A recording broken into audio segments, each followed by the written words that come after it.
Sir ಈ ಬಾರಿ ಕಾನ್ಸೆಪ್ಟೇ ತುಂಬಾ ಚೆನ್ನಾಗಿದೆ, ಸ್ವರ್ಗ ನರ್ಕ ಅನ್ನೋದು.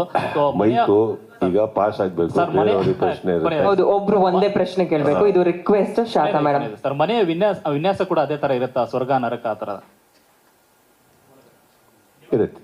ಈ ಪ್ರಶ್ನೆ ತಮಾಷೆಗೆಲ್ಲ ಕಾಳಜಿಯಿಂದನೇ ಕೇಳ್ತಾ ಇರೋದು. ಅರ್ಧರ್ಧ ದಿನ ನಿಂತ್ಕೊಂಡು ಕಾರ್ಯಕ್ರಮ ನಡೆಸ್ಕೊಡ್ತಾ ಇರ್ತೀರಾ, ನಾವು ನೋಡ್ತಾ ಇರ್ತೀವಿ. ಸೆಟ್ಟಲ್ಲಿ ಕೆಲವೊಂದ್ಸಲ ರೀಟೇಕ್ಸ್ ಕೂಡ ಆಗ್ಬೋದು. ಯಾವತ್ತು ಸುಸ್ತಾಗಲ್ವಾ ಸರ್? ನಿಮಗೆ ಕಾಲು ನೋವು ಬರಲ್ವಾ? ಯಾವ ರೀಟೇಕು ಇಲ್ಲ ಅಲ್ಲಿ. ಹೆಂಗ್ ರೀಟೇಕ್ ಆಗುತ್ತೆ? ಸುಮ್ಮನೆ ಒಂದು ಸರ್ಫೇಸ್ ಲೆವೆಲ್ ಥಿಂಕ್ ಮಾಡೋಣ ಸರ್. ಓಕೆ, ಈಗ ನೀವು ಕೇಳೋ ಪ್ರಶ್ನೆ ನಾನು ಉತ್ತರ ಕೊಡ್ತಾ ಇದ್ದೀನಿ. Can there be a retake? So stage ಮೇಲೆ ಒಂದ್ಸತಿ ಕ್ಯಾಮ್ರಾ ಆನ್ ಆಗಿ ನಾನು ಅಲ್ಲಿರೋ ಕಂಟೆಸ್ಟೆಂಟ್ಸಿಗೆ ನನಗೂ ಅವ್ರಿಗೂ ಲಿಂಕ್ ಆಯಿತು ಅಂದ ತಕ್ಷಣನೇ ಇಟ್ ಈಸ್ ಲೈವ್.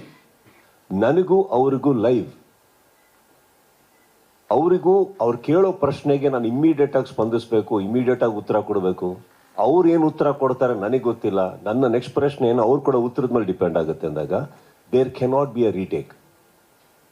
ರೀಟೇಕ್ಸ್ ಅನ್ನೋದು ಎಲ್ಲಿ ಬರೋದು ಅಂತ ರೀಟೇಕ್ ಅಂತ ಬಂದಿಲ್ಲ ಇವತ್ತುವರೆಗೂ 10 ವರ್ಷದಲ್ಲಿ. ಎಲ್ಲೋ ಒಂಚೂರು ಫಂಬಲ್ ಆದಾಗ ಮೇ ಬಿ ಆ ಒಂದು ಲೈನ್ ತೊಗೊಳೋಣ ಅಂತ ಬಂದಿದ್ದು ಯಾವಾಗಂದ್ರೆ ಬಿಗಿನಿಂಗಲ್ಲಿ ನಾವೇನು ಓದ್ತೀವಿ.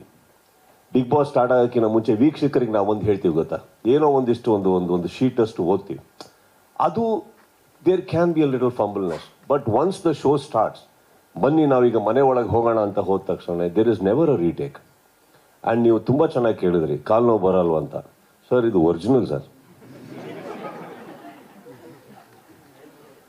ಇನ್ನೊಂದು ಕಡೆ ಹೀರೋ ತೋರಿಸ್ಕೊಳಕ್ಕಾಗಲ್ಲ, ಅದಕ್ಕಂತ ಅದ್ಭುತವಾದಂಥ ಒಂದು ಡ್ರೆಸ್ಸಿಂಗ್ ರೂಮ್ ಇದೆ. ಅಲ್ಲೋಗಿ ಕಿರ್ಚಾಡಿ ಕೂಗಾಡಿ ಒತ್ತಾಡಿಸ್ಕೊಂಡು ಎಲ್ಲ ಮಾಡಿ ಮೆತ್ತಿಗೆ ಬಂದಾಗ ನಿಂತ್ಕೊಳ್ಳೋದು.